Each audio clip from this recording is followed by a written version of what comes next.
ও মা মান আহাব্বা, দুনিয়ার যে যাকে মহাব্বত করবে, যে যার অনুসরণ করবে, কিয়ামতের দিনে আল্লাহ পাক তাদের হাসরটাকে আল্লাহ এক জায়গায় করে দেবেন।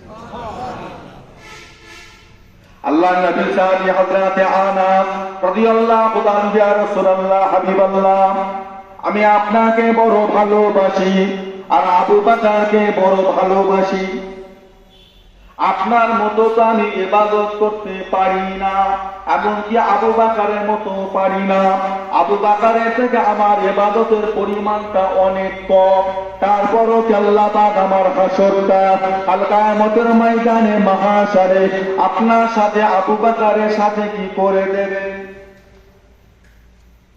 মহব্বত করি, কিন্তু আবু বকরের মতো ইবাদত আমি পারিনি, তারপরও কি আল্লাহ ওনার সাথে আপনার সাথে আমার হাসর করবে?